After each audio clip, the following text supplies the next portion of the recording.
호두에도 그만큼 많은 양이 들어있죠. 해외 알츠하이머 저널에서는 호두가 산화 스트레스와 염증을 줄여주므로 알츠하이머 발병과 진행을 늦추거나 위험을 줄여준다는 연구 결과를 발표했는데요. 호두에는 오메가3 지방산인 알파-리놀렌산이 풍부하고 이 성분은 뇌세포를 보호하고 인지 기능을 향상시키는데 중요한 역할을 해주며 뇌의 기능을 활성화시켜 치매와 같은 뇌질환을 예방하는 데 도움을 줄 수 있다는 것이죠. 뇌 기능이 저하되지 않도록 돕는 호두는 노화로 인한 인지 저하를 늦추는 데 중요한 역할을 합니다. 고소한 호두 좋아하시는 분 많으시죠? 호두는 그 자체로도 훌륭한 간식이지만 저는 특히 커피와 먹는 것을 좋아하는데요. 이렇게 맛도 좋고 건강에 이롭다고도 잘 알려진 호두, 혹시 그냥 막연하게 몸에 좋다고만 알고 있지는 않으신가요? 호두는 견과류의 일종으로 기원전 7,000년 전 고대부터 인류가 친숙하게 섭취해온 식품인데요. 인류가 이렇게 오래전부터 호두를 섭취해왔다니 놀라신 분 계신가요? 이렇게 호두는 아주 옛날부터 인류에게 많은 영양소를 제공해 주었는데요. 호두에는 단백질, 비타민, 미네랄 등 여러 가지 영양소가 풍부하게 들어있다는데 이렇게 풍부한 영양소가 함유된 호두가 주는 몸에 이로운 점 바로 소개해 드릴게요. 첫 번째 호두의 놀라운 효과는 바로 노화 방지입니다. 호두에는 폴리페놀과 비타민 E 같은 강력한 항산화 물질이 풍부하게 들어있다는 사실 알고 계셨나요? 호두에는 폴리페놀과 비타민 E 같은 항산화 물질이 다량 함유되어 있는데요. 항산화 물질은 체내 유해산소를 제거하고 세포 손상을 방지하는 역할을 해주는데 노화 방지와 관련이 깊은 성분으로 피부 건강을 유지하고 노화 과정을 늦추는 데 도움이 되죠. 또한 항산화 물질은 면역력 향상에도 도움을 주어 감기나 질병에 대한 저항력을 키워주는데요. 자유라디칼은 우리 몸의 세포를 손상시켜 노화와 관련된 여러 질병을 일으킬 수 있는데 호두에 함유된 항산화 물질은 자유라디칼로부터 세포를 보호하여 세포 노화를 늦추는데 중요한 역할을 해준답니다. 또한 호두의 풍부한 오메가3 지방산은 피부 건강에 많은 도움이 되는데요. 오메가3는 피부 탄력을 유지하고 피부에 수분을 보충해 주는데 꼭 필요한 성분이죠. 특히 피부가 노화되면서 생길 수 있는 주름과 피부 처짐을 예방하는 데 매우 도움이 된답니다. 두 번째 호두의 놀라운 효능은 바로 뇌 건강 유지입니다. 호두의 외형이 뇌를 닮아 예로부터 뇌에 좋다고 잘 알려져 있는데요. 외형만 닮았다고 뇌에 좋다는 것이 아닌 것 알고 계시죠? 호두에는 오메가3 지방산이 풍부하게 들어있습니다. 오메가3는 주로 생선에서 많이 발견되는 성분으로 알려져 있지만 호두에도 그만큼 많은 양이 들어있죠. 해외 알츠하이머 저널에서는 호두가 산화 스트레스와 염증을 줄여주므로 알츠하이머 발병과 진행을 늦추거나 위험을 줄여준다는 연구 결과를 발표했는데요. 호두에는 오메가3 지방산인 알파-리놀렌산이 풍부하고 이 성분은 뇌세포를 보호하고 인지 기능을 향상시키는데 중요한 역할을 해주며 뇌의 기능을 활성화시켜 치매와 같은 뇌질환을 예방하는 데 도움을 줄 수 있다는 것이죠. 뇌 기능이 저하되지 않도록 돕는 호두는 노화로 인한 인지 저하를 늦추는 데 중요한 역할을 합니다. 또한 호두는 비타민 E 또한 풍부하여 뇌의 노화 방지에 도움을 줍니다. 비타민 E는 강력한 항산화 작용을 통해 뇌세포를 보호하고 기억력과 인지 기능을 개선하는 데 도움을 주며 산화 스트레스로부터 뇌를 지켜줍니다. 이는 알츠하이머와 같은 치매를 예방하는 데 중요한 역할을 한다는 사실, 뇌 건강을 위해서는 이제부터 호두를 꼭 드셔야겠죠? 세 번째 호두의 효능은 바로 뼈 건강에 도움을 주는 것입니다. 호두가 뼈에 좋다는 사실 알고 계셨나요? 좋은 영양소가 많이 들어있다는 것은 알아도 뼈에 좋다는 건 생소하신 분들이 있으실 텐데요. 호두가 뼈 건강에 미치는 좋은 작용들 바로 알려드릴게요. 호두는 칼슘뿐만 아니라 다른 중요한 성분들도 함유하고 있어서 뼈를 튼튼하게 만드는데 아주 효과적인 식품입니다. 호두는 칼슘과 마그네슘이 균형 있게 들어있는데요. 칼슘은 뼈를 구성하는 중요한 성분이지만 마그네슘 역시 뼈 건강에 필수 필수적인 역할을 합니다. 마그네슘은 칼슘의 흡수를 돕고 뼈의 밀도를 유지하는데 중요한 역할을 하죠. 이 두 성분이 적절히 균형을 이루면 뼈의 강도를 높이고 골다공증과 같은 질환을 예방할 수 있는데요. 또한 호두에 들어있는 오메가3 지방산은 뼈 건강에 직접적인 영향을 미치는 중요한 성분입니다. 연구에 따르면 오메가3 지방산은 뼈의 형성을 촉진하고 뼈의 밀도를 높이는 데 도움을 줄 수 있다고 하는데요. 이뿐만 아니라 오메가3는 염증을 줄여주는 효과가 있어서 관절염과 같은 염증성 질환에 걸리기 쉬운 사람들에게도 유익한 영향을 줄 수 있습니다. 호두의 놀라운 효능 네 번째는 바로 암 예방 효과입니다. 호두는 항산화 작용과 항염증 작용 덕분에 암 예방에도 효과적이라고 알려져 있는데요. 놀라우신가요? 2022년 국제학술지에 실린 연구 자료를 보면 호두나 아마씨에 함유되어 있는 알파 리놀레산을 꾸준히 섭취하면 그렇지 않은 사람들과 비교해서 심혈관 질환 위험률이 10% 감소되고 관상동맥 심장질환 위험률은 20%나 줄어들었다고 합니다. 그뿐만 아니라 호두에는 폴리페놀과 엘라그산이 풍부하게 들어있는데요. 특히 엘라그산은 항암 성분으로 유명한데 엘라그산은 체내에서 엘라그산 대사물질로 변한데요. 암세포의 성장을 억제하는 데 도움을 주고 폴리페놀은 암세포의 확산을 막아주는 역할을 해줍니다. 호두는 이뿐만 아니라 오메가3 지방산을 많이 함유하고 있는데요. 오메가3 지방산은 염증을 줄이는 효과가 있습니다. 암은 염증성 질환과 관련이 깊은데요. 호두가 가진 염증 완화 효과는 암 치료에 있어서 중요한 보조 역할을 해줄 수 있다는 것 아시나요? 호두에 포함된 비타민 E와 셀레늄 등의 성분은 면역력을 증진시키는 데 도움을 주는데요. 암 환자에게는 면역력이 중요한데 호두는 면역 시스템을 강화시켜서 우리 몸에 방어막을 형성시키는데 큰 역할을 할 수 있죠. 호두의 효능 정말 놀랍죠? 이렇게 몸에도 좋고 맛도 좋은 호두, 이것들과 먹으면 효과가 배가 된다는데요. 호두와 궁합이 좋은 식품들 바로 알려드릴 테니 주목해주세요. 첫 번째는 요거트입니다. 요즘 들어 그릭 요거트나 프로바이오틱스 같은 단어들 자주 접해보셨죠? 요거트에는 단백질, 칼슘, 프로바이오틱스 등의 영양소가 풍부하게 함유되어 있는데요. 호두에는 건강한 지방, 단백질, 식이섬유, 비타민, 미네랄 등이 풍부합니다. 이 두 가지를 함께 섭취하면 영양소 조합을 통해 다양한 영양소를 한 번에 섭취할 수 있는데요. 요거트에 함유된 프로바이오틱스는 장내 유익한 세균을 증식시키고 장 건강을 촉진하는 데 도움이 됩니다. 또한 호두의 지방은 프로바이오틱스의 효능을 더욱 향상시켜 장 건강에 도움을 주고 호두에 함유되어 있는 오메가3 지방산과 같은 건강한 지방산을 요거트와 함께 섭취하면 호두의 지방이 소화 흡수를 도와 영양소의 흡수를 향상시킬 수 있다는 것 꼭 잊지 말아주세요. 그리고 영양뿐만 아니라 호두의 고소하고 크리미한 식감과 요거트의 부드럽고 상큼한 맛은 잘 어울리는데요. 함께 섭취하면 맛과 식감의 조화를 즐길 수 있습니다. 그러니 이제부터 요거트를 드실 때는 호두와 함께 드시는 것 추천해 드릴게요. 두 번째, 호두와 환상의 궁합 음식은 바로 바나나입니다. 바나나는 호두와 함께 섭취하면 영양소의 균형을 맞출 수 있다는 사실 알고 계신가요? 바나나는 탄수화물과 천연당과 풍부한 식이섬유를 함유하고 있다는 것 잘 알려져 있는데요. 뿐만 아니라 바나나의 당은 호두 대비 신체에 더 빠른 에너지를 공급해줍니다. 호두에는 건강한 지방과 단백질이 풍부하게 함유되어 있다는 것 이제 잘 아시죠? 이 성분들은 신체의 에너지를 지속적으로 유지하는데 도움을 주는데요. 그래서 바나나와 호두 이 두 가지를 함께 섭취하면 서로 보완적인 영양소를 한 번에 섭취할 수 있고 영양소 흡수 동안 더 쉽고 오래 지속이 되도록 도와준다는 것이죠. 영양뿐만 아니라 호두의 고소하고 크리미한 식감과 바나나의 부드럽고 달콤한 맛은 잘 어우러지는데요. 함께 갈아서 스무디로 한번 섭취해보세요. 간단하게 바나나의 달달한 맛과 호두의 고소한 향이 의외로 조화로워서 맛과 식감, 영양소까지 한 번에 즐길 수 있습니다. 이렇게 고소하고 맛도 좋고 몸에도 정말 좋은 호두, 그렇다고 해서 너무 과하게 섭취해도 안 좋다는 사실 알고 계신가요? 호두는 건강에 매우 좋은 식품이지만 모든 식품들이 그러하듯 호두도 적당량 섭취를 해야 하는데요. 과연 하루에 얼마나 먹어야 하는지, 몸에 좋은 호두를 잘못된 방법으로 섭취하면 몸에 치명적인 독이 될 수 있다는 사실들 호두 섭취 시 주의점들 바로 알려드릴게요. 호두 섭취 시 유의할 점 첫 번째는 알레르기 반응입니다. 호두는 견과류 중 하나로 알레르기를 유발할 수 있는 식품인데요. 일부 사람들에게 알레르기 반응을 일으킬 수 있습니다. 호두 알레르기가 있는 경우 호두를 섭취했을 때 입술이나 혀 또는 얼굴이 부풀거나 호흡곤란을 겪을 수 있는데 이는 개개인의 신체 증상에 따라 매우 위험할 수도 있습니다. 경우에 따라 목숨도 위험할 수 있는데요. 만약 이런 증상이 발생하면 즉시 호두 섭취를 중단하고 필요시 의사와 상담해야 합니다. 알레르기가 있는 사람은 호두를 피하는 것이 매우 중요합니다. 호두 섭취 시 주의할 점 두 번째는 과도한 섭취입니다. 호두는 100g당 650칼로리로 매우 고칼로리 음식입니다. 하루 섭취량을 과도하게 초과하면 체중 증가를 유발할 수 있는데요. 호두에는 지방이 많이 함유되어 있지만 대부분 불포화 지방이라 건강에 유익하다고 알고 있지만 칼로리가 높기 때문에 적당한 양을 섭취하는 것이 중요합니다. 하루 20에서 30g 정도, 이는 약 5에서 7알 정도 되는데요. 쪽으로 봤을 때 10개에서 15쪽이 적당합니다. 호두 섭취할 때 꼭 기억해 주세요.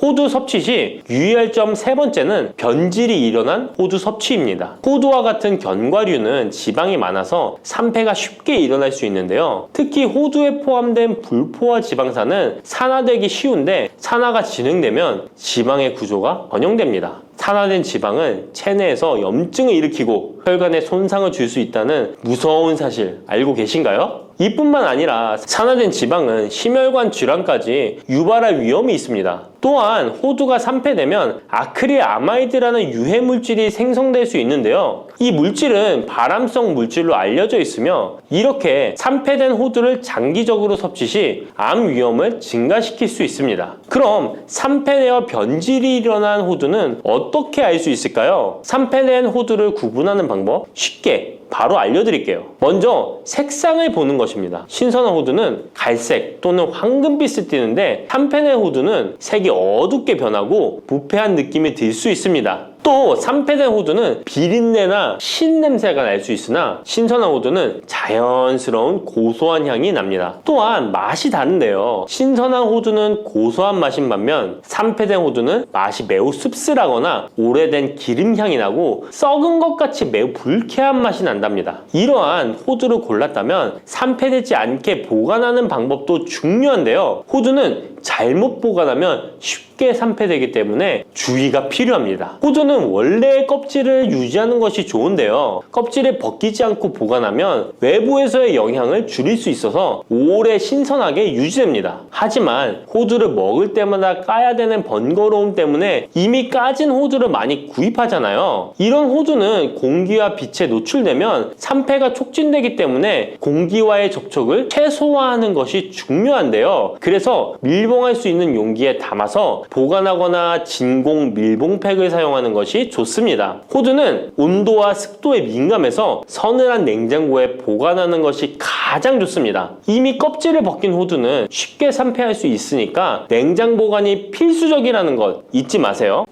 시래기 다들 좋아하시나요? 저는 된장국 중에 시래기를 넣은 시래기 된장국이 제일 맛있더라고요. 겨울철에 자주 먹는 음식 재료인 시래기는 예로부터 한국인의 밥상에 올라온 식재료라 매우 친숙하죠.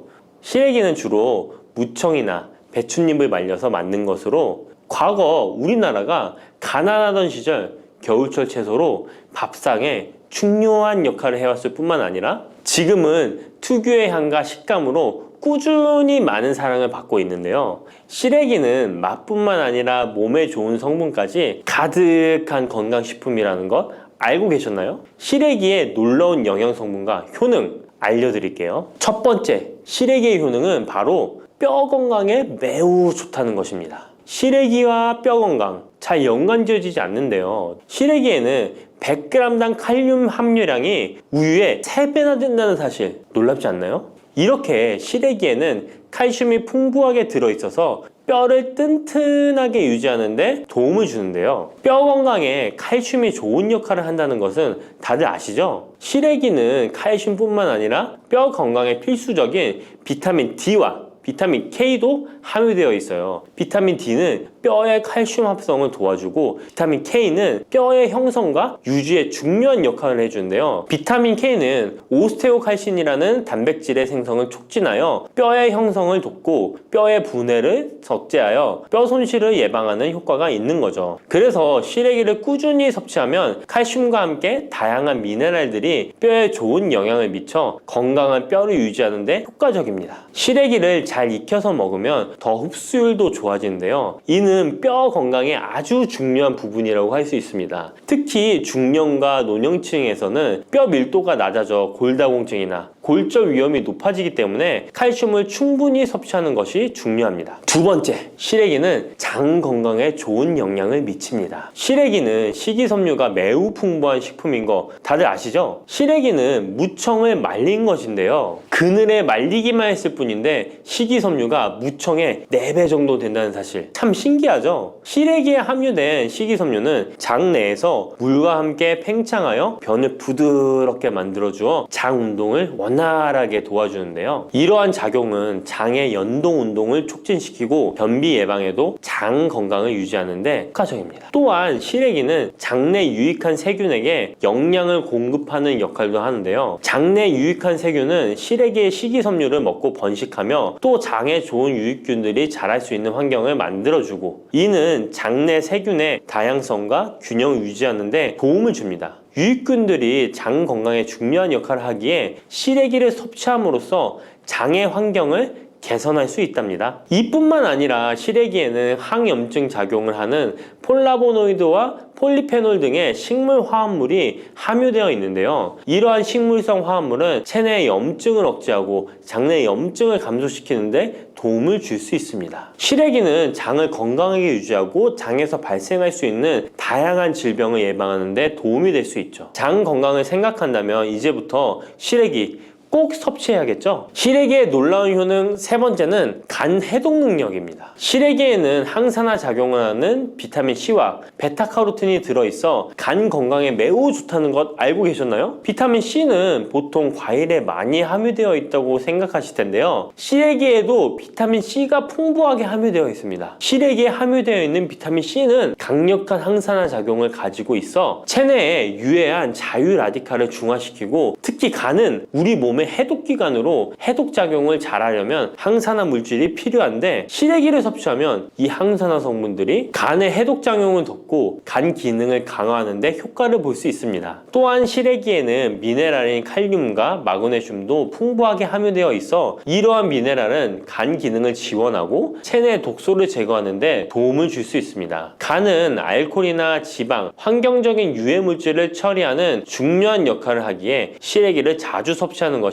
간 건강에 큰 도움이 될 수 있다는 것 꼭 기억해 주세요. 네 번째 시래기의 효능은 바로 혈관 건강에 좋은 것입니다. 시래기에는 다양한 영양소가 들어있는데 특히 혈압을 안정시키는 데 도움을 줄 수 있는 칼륨이 많이 들어있습니다. 칼륨은 나트륨을 체외로 배출시키는 역할을 하여 혈압을 조절하는 데 도움을 주고, 또한 시래기에는 비타민 K도 포함되어 있는데요. 비타민 K는 혈액 응고를 조절하고 혈관을 건강하게 유지하는 데 중요한 역할을 합니다. 고혈압은 혈관 건강에 해로운 영향을 미칠 수 있으므로 칼륨이 풍부한 시래기를 섭취하면 혈압을 조절하여 혈관 건강을 유지할 수 있습니다. 국립농업과학원에서 시래기를 가지고 연구를 진행했는데요. 시래기를 5주 동안 꾸준하게 섭취한 실험쥐군들의 혈압이 일반 대조군 쥐들에 비해 혈압이 23% 유의미하게 감소했다는 결과입니다. 특히 혈압을 걱정하시는 노년분들은 시래기를 꾸준히 섭취하면 혈관 건강을 지키고 고혈압이나 동맥경화 같은 질병을 예방하는데 도움을 줄 수 있겠죠? 몸에 좋은 시래기, 이것과 먹으면 찰떡궁합인 거 아시나요? 시래기와 함께 먹으면 좋은 음식들 바로 알려드릴게요. 시래기와 잘 어울리는 음식 첫 번째는 두부입니다. 시래기와 두부는 아주 잘 어울리는데요. 두부는 식물성 단백질이 풍부하고 식이섬유, 비타민, 미네랄 등 다양한 영양소가 풍부한 시래기와 함께 먹으면 서로 보완되는 환상의 조합이죠. 두부의 부드러운 맛과 시래기의 아삭한 식감이 조화를 이루어 맛있고 건강한 한 끼를 완성할 수 있습니다. 시래기와 두부는 모두 뼈 건강에 좋고 단백질과 칼슘을 동시에 섭취할 수 있어 노년층에게 특히 좋은 조합이라고 할 수 있는데요. 된장국을 끓이실 때 두부와 시래기를 넣어 조리하면 고소한 된장과 부드러운 두부 그리고 시래기의 식이섬유가 서로 조화를 이루면서 소화도 잘 되고 영양도 풍부하답니다. 다른 조리 방법으로는 시래기 두부찜도 있는데요. 시래기와 두부를 함께 찜통에 넣어 찐 후에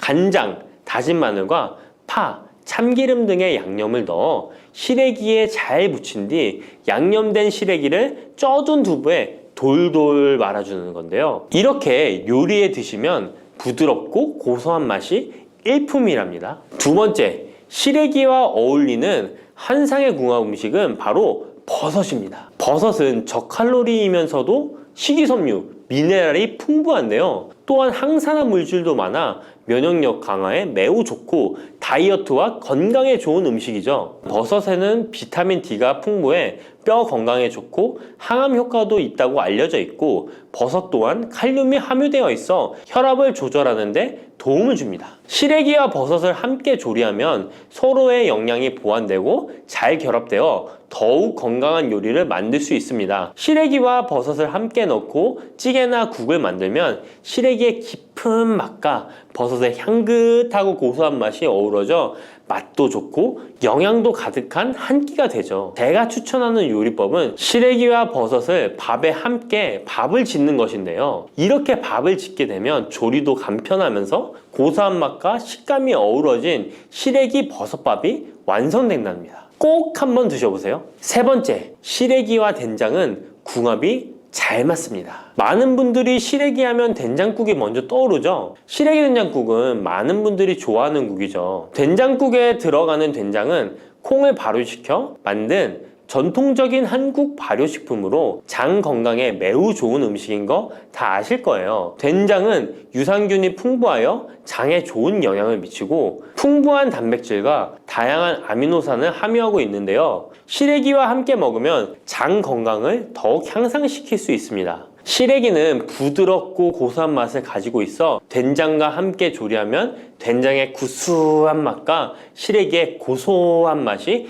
조화롭게 어우러지고 또 된장의 짭짤한 맛이 시래기의 은은한 맛을 잘 살려주어 된장찌개나 국에 시래기를 넣으면 깊고 풍부한 맛을 낼 수 있어요. 두 음식의 조합이 장 건강을 지켜줄 뿐만 아니라 맛있고 건강한 식사를 즐길 수 있게 해준답니다. 이렇게 몸에 좋은 시래기도 어떤 분들에게는 독이 될 수 있다는 것 아시나요? 몸에 유익한 영양 정보도 중요하지만 섭취 시 유의할 점도 꼭 아셔야죠. 시래기 섭취 시 주의해야 할 분들 바로 알려드릴게요. 시래기 드실 때 이런 분들 꼭 주의해야 합니다. 첫 번째는 신장이 약하신 분들입니다. 시래기에는 칼륨이 많기 때문에 몸에 유일한 작용을 하지만 한편으로는 신장이 약한 분들에게는 꼭 주의가 필요한데요. 시래기의 풍부한 칼륨은 신장 기능이 약한 사람들에게는 칼륨 섭취를 과도하게 하게 되어 문제가 될 수 있습니다. 칼륨은 신장에서 배출되기 때문에 신장 기능이 저하된 분들은 시래기를 과도하게 섭취하지 않도록 주의해야 해요. 특히 고혈압이나 신장 질환이 있는 분들은 전문가의 조언을 받고 섭취량을 조절하는 것이 좋습니다. 시래기 드실 때 주의해야 하는 분 두 번째는 바로 소화기관이 약하신 분들입니다. 시래기는 식이섬유가 풍부한 식품으로 이 역시 몸이 건강한 분들에게는 유익한 성분이지만 소화기관이 약해지신 분들이 과도하게 섭취하게 될 경우 위장에 부담을 줄 수 있어요. 특히 장이 민감한 분들은 식이섬유가 장을 과하게 자극하고 불편하지 않게 하기 위해서 과식하지 않도록 주의하는 것이 좋습니다. 너무 많은 양을 먹으면 배가 불편하거나 소화불량을 일으킬 수 있기 때문에 적당히 섭취하는 것이 중요하다는 것 꼭 유의해 주세요. 침침한 눈이 밝아지고 뱃살이 쏙 빠지려면 단호박을 이렇게 드셔야 합니다. 호박이 넝쿨채에 굴러 떨어졌다라는 표현 아시나요? 큰 힘을 들이지 않으면서 우연히 좋은 일이 생기거나 큰 성과를 거둘 때 이런 속담 쓰이죠? 옛부터 단호박은 그 자체로 맛있고 영양가가 풍부한 식품으로 많은 사랑을 받아온 채소인데요. 맛있는 단호박이 우리 건강에 다양한 효능을 제공하는 사실 알고 있나요? 그리고 단호박에 관한 건강한 삶을 사는데 도움이 되는 정보들 같이 알아보실게요. 단호박은 맛도 좋고 건강에 많은 효능을 가지고 있는 정말 훌륭한 식품인데요. 이런 단호박의 놀라운 효능들 5가지 바로 알려드릴게요. 단호박의 첫 번째 효능은 바로 심혈관 건강 개선입니다. 단호박에는 불포화 지방산과 식이섬유가 풍부하게 들어있는데 이런 성분들이 혈중 콜레스테롤 수치를 조절하고 혈액순환을 원활하게 도와줍니다. 또한 이 불포화 지방산은 체내에 축적된 나쁜 콜레스테롤을 감소시키고 혈관벽을 건강하게 유지하는 데에도 효과가 있습니다. 또한 단호박에 포함된 칼륨은 혈압 조절에도 효과적인데요. 칼륨은 나트륨의 작용을 중화시켜 혈압 상승을 방지하는 데 도움을 주게 되는데 그래서 칼륨이 풍부한 단호박은 고혈압 예방과 관리에 유익한 식품인 것이죠. 평소에 심혈관 질환이 걱정되거나 고혈압을 관리하고자 하는 분들에게 단호박은 매우 좋은 식품인데요. 단호박을 자주 섭취하면 혈액순환이 개선되고 혈압이 안정되므로 심장질환 예방에 매우 효과적이기 때문에 심혈관 건강을 지키는데 큰 도움이 됩니다. 심혈관 건강, 이제부터는 단호박으로 예방해보세요. 단호박의 두 번째 효능은 다이어트에 효과가 좋다는 것입니다. 단호박은 저칼로리 식품으로 다이어트를 할 때 섭취하면 매우 좋은 음식인 거 아시나요? 단호박의 열량은 100g에는 약 40에서 50kcal 정도밖에 안 되는데요. 보통 다이어트 하실 때 고구마 많이들 드시죠? 고구마의 열량은 100g당 약 85에서 110kcal인데요. 단호박의 칼로리는 고구마의 반도 안 되는 것이죠. 그래서 단호박은 다이어트 할 때 칼로리 걱정 없이 먹을 수 있습니다. 거기다 단호박은 식이섬유도 풍부해서 포만감을 오래 유지시켜줍니다. 이런 특징 덕분에 간식 대신 단호박을 드시면 과식을 방지할 수 있고 체중 조절에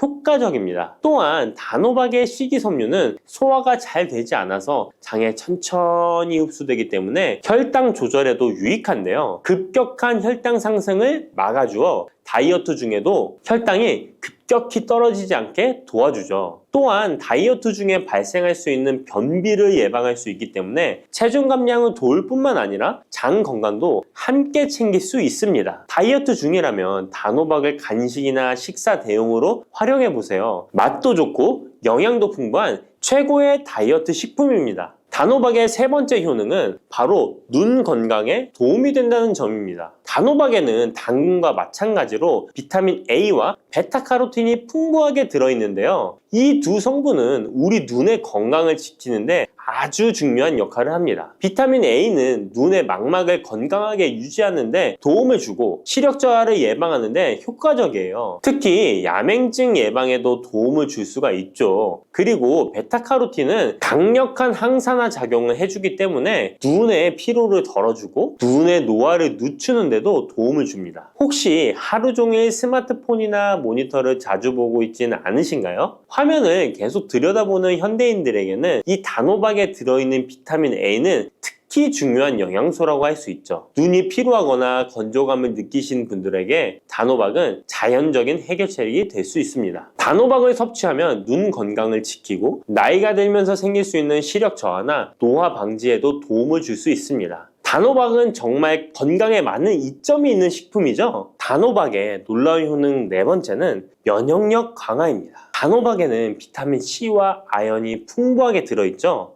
비타민 C는 면역 세포를 활성화시켜 감염 예방에 큰 도움을 주고 아연은 백혈구의 생성을 돕고 체내에서 염증 반응을 조절하여 면역 체계가 정상적으로 작동할 수 있게 도와줍니다. 이뿐만 아니라 단호박에 들어있는 항산화 물질들은 우리 몸의 세포를 보호하고 염증을 줄여 면역 기능을 더욱 향상시키는 데 도움을 주는데요. 특히 겨울철이나 환절기에 감기나 독감 예방을 위해 면역력 강화를 원하신다면 단호박을 꾸준히 섭취하시는 것이 좋은 식습관이 될 수 있습니다. 또 자주 피로감을 느끼거나 감기 등에 쉽게 걸리는 분들에게 단호박은 아주 좋은 식품이라는 것 알고 계시면 도움이 될 거예요. 단호박의 효능 5번째는 부종과 붓기를 개선하는 데 도움을 주는 것입니다. 붓기에 호박이 좋다는 거 모르시는 분 없으시죠? 우리가 수술이나 시술을 받고 얼굴이 부을 때 약국에서 단호박즙 같은 거를 파는 것도 많이 보셨죠? 이는 단호박에는 칼륨이 풍부한데 칼륨은 체내에 있는 나트륨과 균형을 맞춰주고 몸 안에 불필요한 수분을 배출하는 역할을 합니다. 그래서 부종을 완화하고 몸의 붓기를 개선하는데 효과적이죠. 특히 평소에 손이나 발, 얼굴 등이 자주 붓는 분들에게 단호박을 섭취하면 체내 나트륨 농도를 조절해줘서 불필요한 수분이 빠져나가면서 붓기가 자연스럽게 완화될 수 있습니다. 이렇게 효능이 많은 단호박을 어떻게 섭취하느냐에 따라 그 효과가 달라질 수 있다는 사실 알고 계시나요? 섭취 방법에 따라 효능의 50%만 섭취하게 될 수도 있고 또 100%로 바뀔 수도 있는데요. 단호박 효능 100%로 섭취하는 방법 바로 소개해 드릴게요.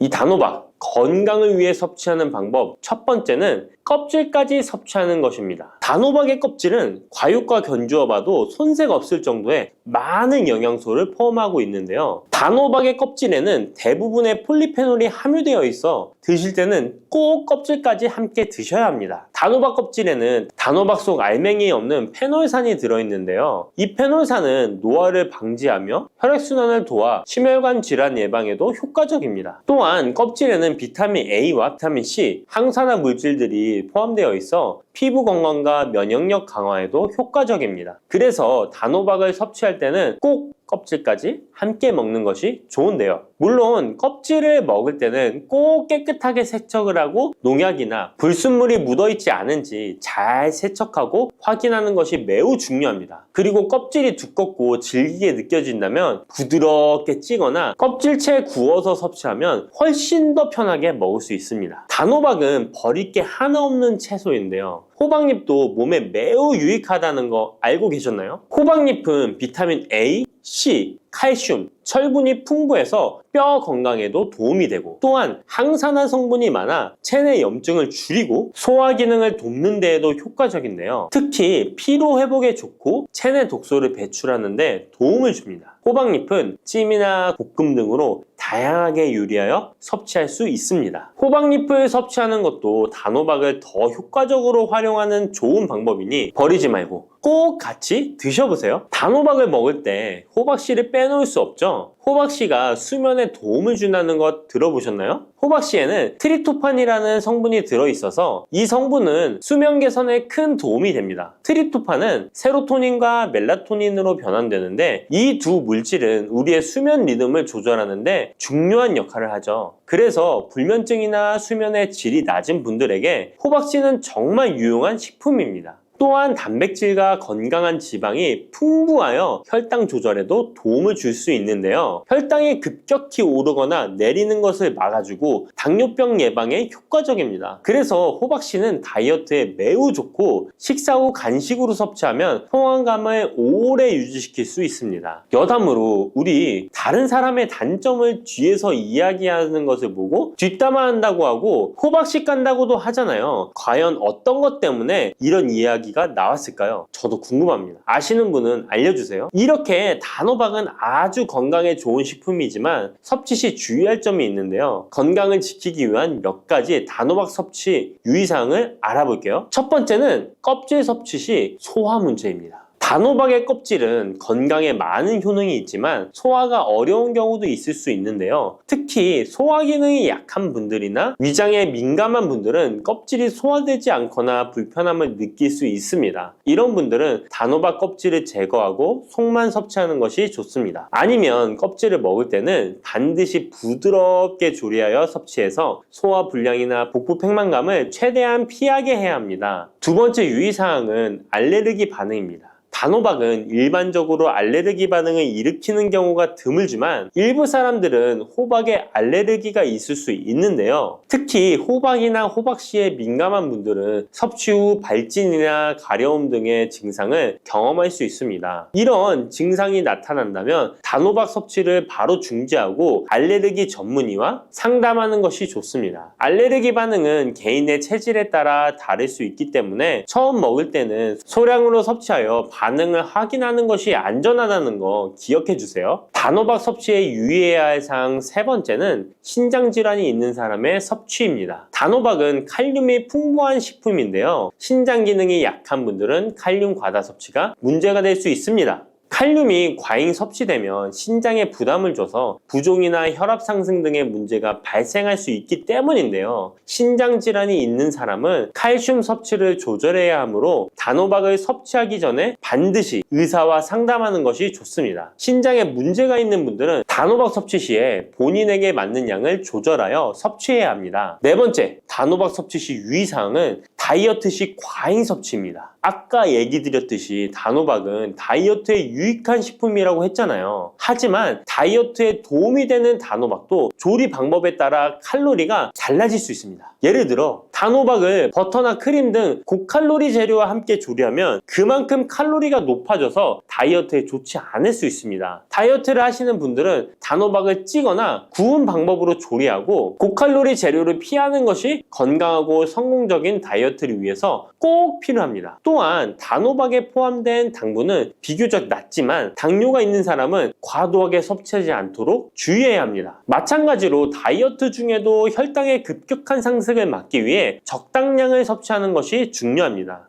녹두는 이렇게 드셔야 당뇨가 예방되고 혈당이 쑥 떨어집니다. 한의학에서는 약으로 사용할 정도로 약효가 뛰어난 식재료가 녹두입니다. 우리 선조들은 이 약효를 잘 알고 일반 가정에서도 많이 사용했습니다. 이런 녹두가 만병의 근원인 고혈압과 당뇨에도 좋다는 사실 알고 계셨나요? 그런데 이렇게 좋다는 녹두도 잘 알고 드셔야 하는데요. 잘못 드시면 우리 몸에 독이 될 수도 있고 잘 드시면 보약이 될 수도 있습니다. 녹두는 어떻게 또 무엇과 먹어야 되고 주의할 점은 무엇인지 모두 알려드릴게요. 녹두에 약간 거친 식감을 싫어하시는 분들이 껍질을 까고 녹두 속 알맹이만 드시는데요. 녹두에 놀라운 영양 성분들이 거의 다 껍질에 있기 때문에 녹두 껍질은 반드시 함께 드셔야 합니다. 녹두에는 식이섬유가 풍부하고 소화를 돕는 효소가 많아 소화가 잘 안 되는 분들이 드시면 도움이 되는데요. 녹두에 풍부한 식이섬유가 장 운동을 활발하게 하고 소화를 돕는 효소가 장내에 유익균을 풍성하게 해줘 장 건강을 개선해 줄 수 있습니다. 우리 선조들은 기억력이 많이 약해진 환자에게 녹두죽을 먹여 몸을 회복시켜 주었는데요. 그만큼 몸이 약해진 환자들의 몸에도 흡수가 잘 될 만큼 녹두가 우리 몸에 좋다는 것이죠. 놀랍게도 녹두에는 마그네슘, 칼슘과 같은 미네랄 성분들도 풍부한데요. 이 풍부한 칼슘은 골다공증을 예방하고 뼈를 튼튼하게 하는 효과가 있습니다.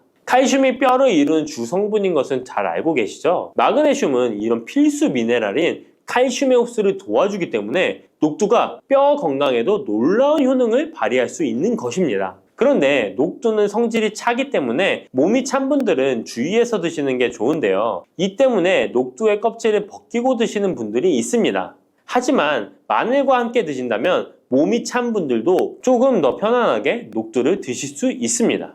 마늘의 따뜻한 성질이 녹두의 찬 성질을 중화시켜주기 때문이죠. 이뿐만 아니라 마늘이 대표적인 항암식품인 사실은 알고 계시잖아요. 마늘에는 S알리시스테인과 알리신이라는 성분이 풍부해서 암세포를 억제하고 사면시켜주는 효능이 있습니다. 또한 강력한 항산화 성분인 폴리페놀이 많이 들어있어서 나쁜 콜레스테롤의 성장을 막아 혈관을 깨끗하게 만들어주기 때문에 심혈관 질환에 매우 탁월하답니다. 이뿐만 아니라 체내 지방의 대사를 촉진하여 지방 분해를 통해 체지방을 제거하고 비만을 예방하는 효능까지 있는 놀라운 식품이죠. 그래서 마늘을 녹두와 함께 드시면 시너지 효과가 있기 때문에 우리 몸에 보약이 될 수 있습니다. 마늘과 녹두를 함께 먹을 수 있는 가장 간단한 방법은 마늘 녹두밥을 지어 먹으면 되는데요. 녹두를 물에 충분히 불려서 밥을 하시면 녹두 껍질의 거친 식감을 완화시켜 편하게 드실 수 있습니다. 그리고 우리가 녹두하면 생각나는 대표적인 음식이 녹두 빈대떡이 있는데요. 맛있는 녹두 빈대떡에 돼지고기를 갈아서 함께 부쳐 먹기도 하죠.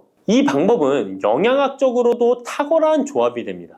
녹두에 부족한 필수 아미노산인 트립토판 같은 성분이 돼지고기에 풍부하게 들어있기 때문인데요. 트립토판이나 메티오닌 같은 필수 아미노산은 우리 몸에서 합성되지 않아 반드시 음식을 통해 섭취해야 합니다. 돼지고기가 이런 아미노산의 훌륭한 공급원이 될 수 있기 때문에 나이가 들면서 기력이 약해진 분들이 녹두와 돼지고기를 함께 드시게 되면 기력 회복에 좋은 효과를 보실 수 있습니다. 또한 돼지고기에는 단백질이 풍부하여 근육을 튼튼하게 하는데 도움을 주고 풍부한 비타민 B1은 피로 회복과 신경 안정에도 매우 효과적입니다. 철분도 풍부해 나이가 들며 부족해지는 철분 보충에도 효과를 볼 수 있고 필수 지방산인 리놀렌산이 많아 동맥경화와 고혈압 같은 성인병의 예방, 아연, 셀레늄, 비타민 B6 등의 영양소가 면역력을 강화하는 데에도 도움을 줍니다. 녹두는 또한 혈당을 낮춰주고 인슐린 감수성을 높여주는 효능이 있어서 당뇨 관리에도 너무 좋은 식품인데요. 풍부한 식이섬유는 소장에서 당의 흡수를 지연시켜주고 다양한 미네랄과 비타민이 당뇨로 인한 합병증을 예방하는 데에도 좋은 효능이 있습니다. 이때 팥과 함께 드시면 이런 효과들이 매우 높아집니다. 팥은 강력한 항산화 성분인 안토시아닌이 풍부해서 혈관의 활성산소를 제거해주고 혈관세포의 손상을 예방해줘서 혈관을 깨끗하고 건강하게 해줄 수 있습니다. 2014년에 발표된 한 연구에서 팥을 섭취하는 것이 2형 당뇨병 환자의 혈당 수치와 인슐린 저항성을 개선하는 데 도움이 되는 것으로 보고됐습니다. 이 연구에서는 4주 동안 매일 팥을 섭취한 결과 당뇨 환자들의 공복 혈당 수치가 평균 19.5% 감소하였고 인슐린 저항성이 감소하는 결과를 볼 수 있었습니다. 또한 팥은 쌀의 10배 이상, 바나나의 4배 이상의 많은 칼륨을 함유하고 있는데요. 칼륨은 몸 안에 나트륨을 배출하고 당뇨 환자의 신장 기능을 강화시켜주며 혈압 상승을 억제해주는 효능이 있습니다. 팥은 한의원에서 다이어트를 위한 처방을 할 때도 사용되는데 팥의 풍부한 칼륨은 이뇨작용을 통해 부종을 줄여줄 수 있기 때문에 지방이 몸에 축적이 잘 되어 살이 찌는 사람에게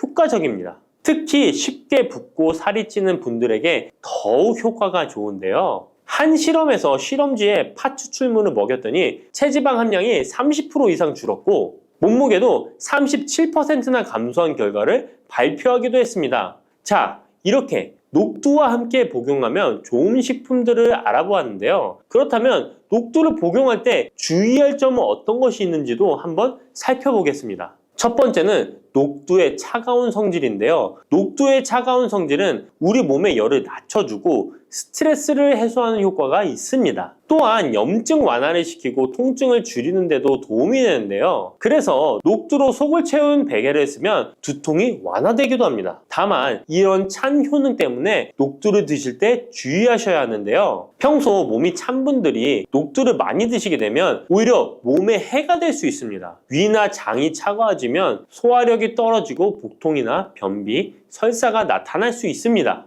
이런 분들이 녹두를 드시려면 앞에서 알려드린 대로 마늘과 함께 드셔보시기 바랍니다. 그리고 두 번째 주의할 점은 바로 녹두의 강력한 해독작용입니다. 녹두의 해독작용은 우리 몸의 중요한 장기 중 하나인 간에 많은 도움을 주는데요. 간은 우리 몸의 독소를 해독하는 역할을 맡고 있는데 녹두가 이런 간의 해독 기능을 도와주게 됩니다. 녹두의 풍부한 단백질과 펩타이드는 간 해독작용에 필요한 글루타치온의 원료를 공급해주며 체내에 중금속과 독성물질과 결합하여 몸 밖으로 내보내는 역할을 하게 됩니다. 특히 중금속 해독 연구에서는 납, 카드뮴 등의 흡수를 억제하거나 배출을 도와서 독성 완화 효과를 보여주기도 했습니다. 하지만 이런 효과가 우리가 보약을 복용하는 경우에는 상극이 될 수 있습니다. 보약의 효과가 녹두의 해독작용 때문에 많이 사라져버릴 수 있기 때문입니다. 그래서 한의원에서 한약을 지으면 녹두나 숙주나물을 먹지 말라고 얘기하는 겁니다.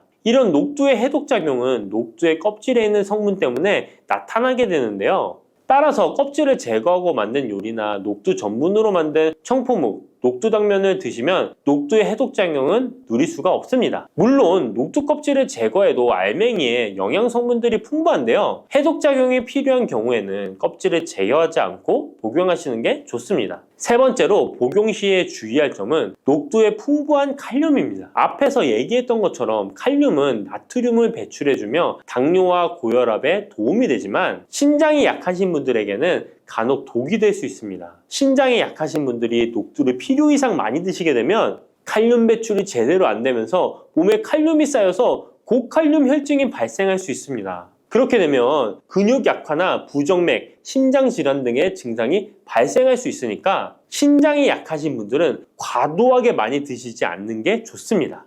검은콩 드실 때 제발 이렇게 드세요. 그래야 내장 지방 싹 녹아내리고 치매를 예방할 수 있어요. 검은콩이 건강에 좋다는 사실 모두 알고 있을 텐데요. 특히 내장 지방을 없애 뱃살을 뺐는데 좋다고 알고 계실 거예요. 또한 검은콩은 혈관에 쌓이는 콜레스테롤 수치도 낮춰주는 효과가 있다고 하는데요. 그래서 볶아도 먹고 밥에 넣어서도 많이 드시지 않나요? 근데 정작 우리의 뱃살은 빠지지 않고 콜레스테롤 수치도 낮아지지 않는데요. 그건 먹는 방법에 문제가 있기 때문이에요. 물론 검은콩은 몸에 좋은 역할을 하는 효능이 많이 있지만 어떻게 먹느냐에 따라 오히려 몸에 독이 될 수도 있고 반대로 효능을 극대화시킬 수 있는데요. 그래서 검은콩에 대해 아주 잘 알고 드셔야 합니다. 이미 잘 알고 계시는 것처럼 검은콩은 대표적인 블랙푸드입니다.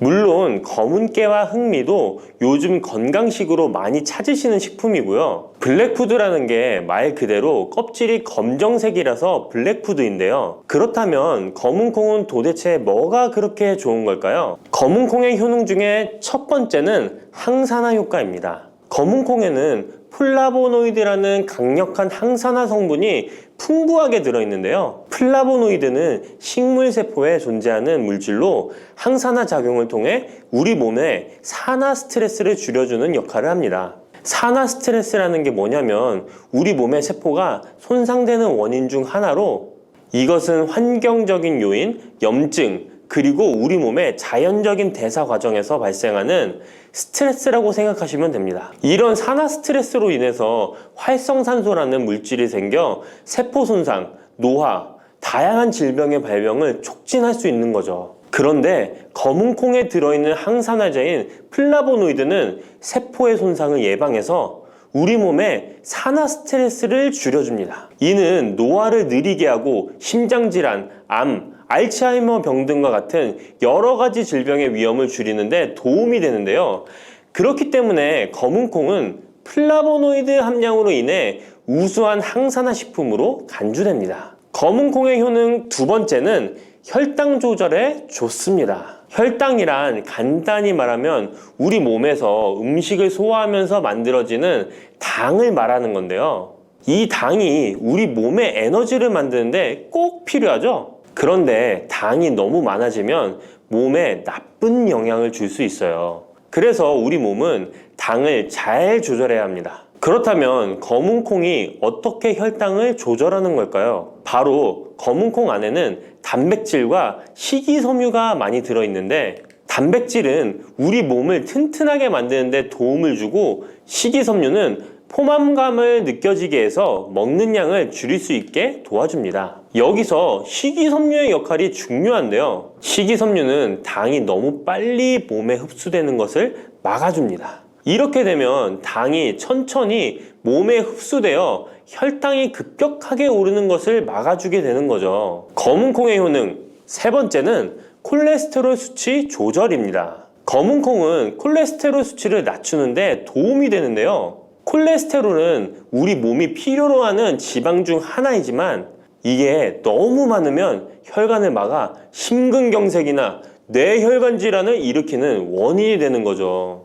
근데 검은콩에 들어있는 식이섬유는 우리 몸에서 콜레스테롤을 흡수하는 것을 줄여주는 역할을 합니다. 그 중에서 특히 검은콩에 들어있는 용해성 식이섬유는 콜레스테롤과 결합하여 그것을 체외로 배출하는 데 도움을 주는데요.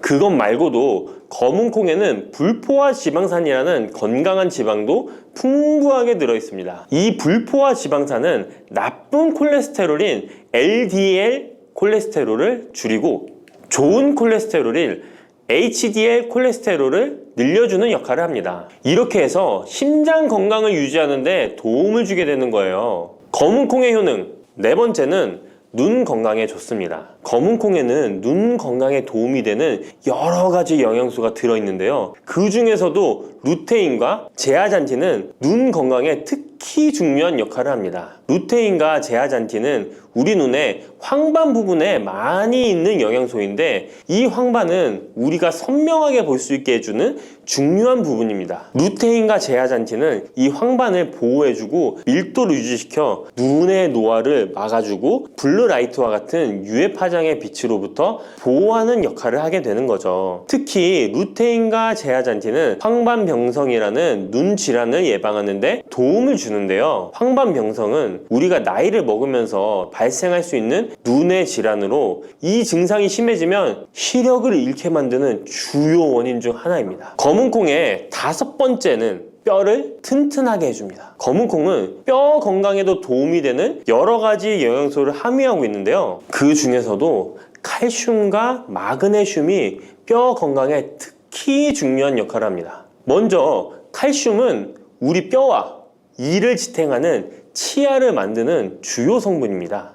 또한 우리 몸의 다른 중요한 기능들, 예를 들어 심장 박동과 신경 전달에도 필요한 물질입니다. 이런 중요한 칼슘이 검은 콩에는 풍부하게 들어있어서 꾸준히 섭취하면 뼈를 튼튼하게 해주는 게 탁월한 식품이라고 할 수 있는 거죠.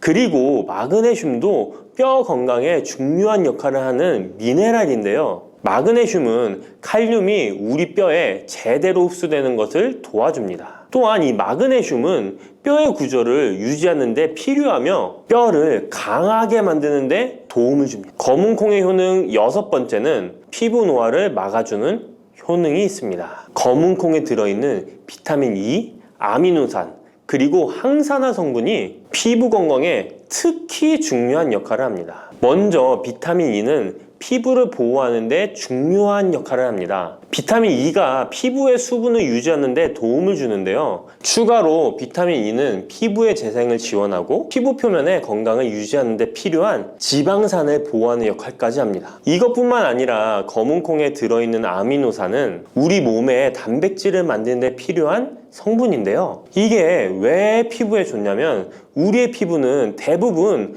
콜라겐이라는 단백질로 이루어져 있는데 바로 이 콜라겐은 피부의 탄력을 유지해 주는데 좋아서 항상 탱탱한 피부로 보이게 되는 거죠. 또한 검은 콩에는 아미노산이 풍부하게 들어있는데요. 아미노산도 콜라겐 생성에 도움을 줍니다. 검은 콩의 효능 일곱 번째는 치매를 예방하는 효능이 있습니다. 검은 콩에는 오메가3 지방산이라는 불포화 지방산이 들어있는데요. 이 오메가3 지방산은 우리 몸이 스스로 생성하지 못하기 때문에 식품을 통해 섭취해야 하는 필수 지방산입니다. 근데 오메가3 지방산이 뇌 건강에 매우 중요한 영향이 있다는 게 포인트인데요. 뇌는 약 60%가 지방으로 이루어져 있고 그중 대부분이 오메가3 지방산인 DHA로 구성되어 있습니다. 바로 이 오메가3가 뇌세포의 막을 구성하며 신경 전달 물질의 생성과 기능에 관여하여 학습 능력과 기억력을 향상시키는 데 도움을 줍니다. 또한 오메가3 지방산은 뇌 염증을 줄이고 뇌세포를 보호하는 역할도 하는데요. 이것은 뇌 노화를 지연시키고 뇌 질환을 예방하는 데 도움을 주게 되는 거죠. 결국 오메가3 지방산은 치매 같은 뇌질환의 위험을 감소시키는데 효과적이라고 할 수 있습니다.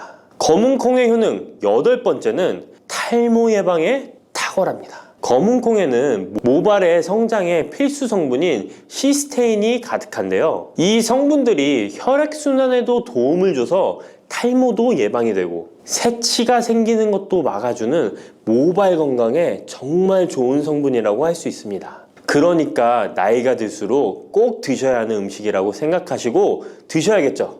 근데 이런 어마어마하게 몸에 좋은 검은 콩도 드실 때 주의해야 할 점이 있는데요. 아무리 좋다고 해도 과다 섭취는 안 되는 거 아시죠? 검은 콩에는 피틴산이라는 성분이 들어있는데 이는 식물이 생장하는 과정에서 필요한 미네랄을 저장하는 역할을 합니다. 하지만 이 성분이 과도하게 섭취되면 우리 몸에서 필요한 미네랄인 칼슘, 철분 등의 흡수를 방해할 수 있습니다. 검은 콩은 단백질과 식이섬유가 풍부하므로 잘 익히지 않고 먹으면 소화가 잘 되지 않을 수 있습니다. 요리하시기 전에 충분히 물에 불리고 완전히 익혀 드시면 되는데요. 하루 섭취 권장량은 50g 정도로 종이컵 1컵 정도 양이면 충분하다고 할 수 있습니다. 밥하실 때 특히 서리태 같은 검은 콩 많이 넣어 드시잖아요. 오늘부터는 충분히 물에 불리고 무조건 많이 넣는다고 좋은 건 아니니 적당량을 잘 넣어서 드시면 좋겠습니다. 근데 검은 콩 드실 때 다른 음식들과 같이 먹게 되는데요. 밥 지을 때 넣거나 다른 음식과 같이 먹기도 하는데 같이 먹으면 오히려 독이 되는 음식이 있다는 거 아시나요? 검은 콩과 함께 먹으면 독이 되는 음식 첫 번째는 우유입니다. 유명한 검은 콩두유, 우유도 있는데 무슨 소리를 하시는지 하는 분들도 계실 거예요. 어떤 분들은 우유에 콩을 넣어서 이런 식으로 갈아서 드시는 분들이 있는데요. 이게 오히려 몸에 안 좋은 영향을 미칠 수도 있는 거죠. 왜냐면 검은 콩과 우유를 동시에 섭취하면 피틴산과 칼륨 사이에 상호작용이 발생할 수 있는데요. 검은 콩에는 피틴산이라는 성분이 들어있는데 피틴산은 식물이 생장하는 과정에서 필요한 미네랄을 저장하는 역할을 합니다. 이 성분은 우리 몸에서 필요한 미네랄인 칼슘, 철분 등의 흡수를 방해할 수 있습니다. 반대로 우유는 칼슘의 중요한 공급원이고 우리 몸에서는 칼슘이 뼈와 이를 구성하여 신경, 근육 기능, 혈액 응고 등에 꼭 필요한 성분이죠. 근데 피틴산이 풍부한 검은 콩과 칼슘이 풍부한 우유를 같이 먹으면 피틴산이 칼슘의 흡수를 방해하여 우유의 영양소가 제대로 흡수되지 않을 수 있습니다. 같이 드시면 절대 안 되거나 나쁜 큰 영향을 미친다는 것이 아니라 각각의 영양소의 섭취 목적으로는 따로 먹는 걸 추천드리는 거예요. 오해하시면 안 돼요. 검은 콩과 함께 먹으면 독이 되는 음식 두 번째는 토마토입니다. 왜냐면 토마토가 콩의 단백질 흡수를 방해하고 소화를 어렵게 만들 수 있는 산성이기 때문인데요. 토마토의 산성 성분이 단백질의 흡수를 방해하면 콩에 충분히 있는 단백질이 몸에 흡수가 안 되어 콩의 영양 가치가 아무런 의미가 없게 되는 상황이 올 수 있는 것입니다. 또한 토마토의 산성 성분은 이미 단백질이 풍부하고 소화하기 어려운 콩을 더욱 소화하기 어렵게 만들 수 있습니다. 그렇지 않아도 나이가 들면 신진대사가 활발하지 않아 소화가 안 되는데 소화불량을 일부러 만들 필요는 없겠죠? 검은 콩과 함께 먹으면 독이 되는 음식 세 번째는 달걀입니다. 달걀에는 비타민 A가 풍부하게 들어있는데요. 비타민 A는 우리 몸의 면역 시스템을 강화시키며 시력을 유지하는 데 필요하고 세포의 성장과 분열에 중요한 역할을 합니다. 그리고 검은 콩에는 트립신이라는 아미노산이 들어있는데요. 트립신은 우리 몸에 단백질을 만드는데 필요한 중요한 구성 요소이며 신경 전달 물질인 세로토닌과 멜라토닌의 생산에도 필요한 아미노산입니다. 그런데 달걀의 비타민 A와 검은 콩의 트립신이 함께 섭취되면 어떻게 될까요? 둘 사이에 화학적 상호작용이 발생하여 소화 과정에 영향을 미칠 수 있는데요. 이 상호작용은 단백질의 소화를 방해하거나 비타민 A의 흡수를 저해하게 되는 거죠. 트립신은 소화 효소의 활동을 저해하는 특성이 있습니다. 따라서 트립신이 풍부한 검은 콩과 비타민 A가 풍부한 달걀을 함께 섭취하면 좋은 영양소를 흡수 못하는 결과를 가져올 수 있습니다. 앞으로는 무심코 검은 콩과 같이 먹을 때 독이 되는 음식은 같이 안 드셨으면 좋겠습니다. 그렇다면 같이 먹을 때 궁합이 정말 잘 맞는 음식도 있지 않을까요? 정말 찰떡궁합인 음식들도 있습니다. 검은콩과 궁합이 정말 잘 맞는 음식, 첫 번째는 흰 쌀밥입니다. 이미 다들 밥에 검은콩 넣어서 드시잖아요. 밥하고 검은콩은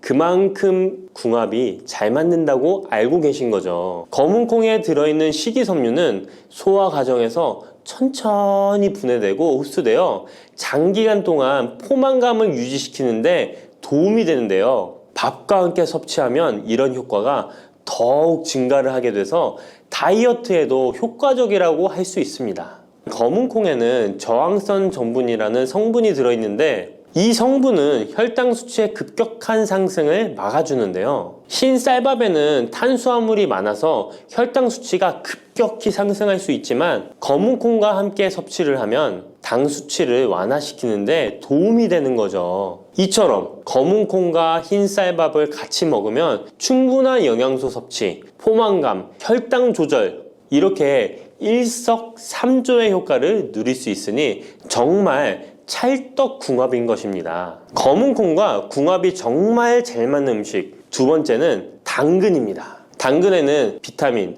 미네랄, 식이섬유 등 다양한 영양소를 함유하고 있는데요. 특히 루테인이 풍부한 당근은 강력한 항산화 효과와 눈 건강을 유지하는 데 좋은 재료입니다. 검은콩과 루테인이 풍부한 당근을 함께 섭취하면 콩의 단백질이 당근의 영양소를 흡수를 돕는 동시에 당근의 루테인이 콩의 영양소 흡수를 돕습니다. 서로 소화가 잘 되게 영양소 흡수가 잘 되게 도와주는 음식인 거죠. 당근 말고도 시금치와 같은 채소도 같은 역할을 하니 식사하실 때 당근이 들어간 음식이나 시금치 나물 같은 음식들과 같이 드시면 효과가 정말 좋을 거라 생각합니다. 검은콩과 궁합이 정말 잘 맞는 음식 세 번째는 닭고기입니다.